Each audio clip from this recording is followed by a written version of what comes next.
তাপমাত্রা উঠতে উঠতে যখন ৩৯ ডিগ্রিতে পুড়ছিল ইট পাথর আর ইস্পাতের শহর, তখনই হঠাৎ বৃষ্টি।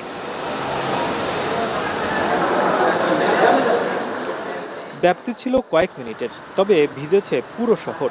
আবহাওয়া অফিস বলছে পরিমাপে এটি ৮ মিলিমিটার। কিন্তু এতে সবচেয়ে খুশি হয়েছে নগরীর খেটে খাওয়া মানুষেরা। গাছেরা হয়েছে আরো সবুজ, সব মিলিয়ে যেন স্বস্তির প্রতিটি ফোঁটা। বহুত কষ্ট হয়েছে, দুইজন লোক লইলে মনে করেন চলন যায় না। তো এই পরিমাণে এই বৃষ্টিটা আসাতে খুব ভালো লাগছে, মানে ঠান্ডা ঠান্ডা আবহাওয়াটা ঠান্ডা। গরমে ৩ ঘন্টা গাড়ি চালাই নাই, বসে রয়েছে এক জায়গায়, কি করবো। রাস্তাঘাট মনে করেন সবই ধুলা বালু, সব পরিষ্কার হয়ে গেছে, ঠান্ডা হয়েছে।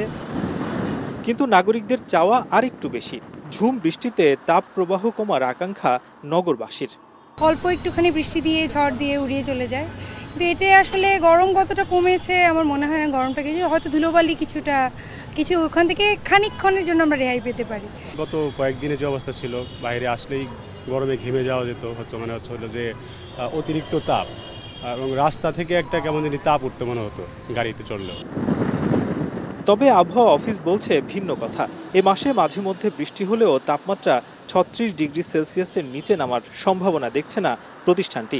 আধা ঘন্টা পরে কি ঘটবে সেটাই বলা মুশকিল, কারণ এই কালবৈশাখীর সময় আমরা এই ৩ মাস সবচেয়ে বিপজ্জনক অবস্থায় থাকি, কারণ এই সময় ফরকাস্ট করা খুব কঠিন জিনিস। আগামীকালকে কিংবা পরের দিন আরও ৩ দিন আমরা একটা ওয়ার্নিং ইস্যু করা আছে, হিটওয়েভের ওয়ার্নিং। সারা দেশে হিটওয়েভটা যেটা আসে, যে বৃষ্টিটা হচ্ছে, সেটা তো কমার তেমন একটা সুযোগ নেই। বস্তুত এ মুহূর্তে রংপুর ছাড়া দেশের সব বিভাগেই চলছে তাপপ্রবাহ। মঙ্গলবার চুয়াডাঙ্গায় দেশের সর্বোচ্চ তাপমাত্রা রেকর্ড হয়েছে ৪০.৬ ডিগ্রি সেলসিয়াস। এমন অবস্থায় ঢাকা, ময়মনসিংহ, সিলেট ও চট্টগ্রামে কাল বৈশাখীর শঙ্কা দেখছেন আবহাওয়াবিদরা। এদিকে গরমে কলেরা হাসপাতালে রোগীর সংখ্যা না বাড়লেও গতরাত ১২টা থেকে বেলা ৩টা পর্যন্ত ২৬১ জন রোগী ভর্তি হয়েছে। তীব্র গরমে শিশুদের বিশুদ্ধ পানি পানের পাশাপাশি স্যালাইন খাওয়ানোর পরামর্শ শিশু বিশেষজ্ঞদের।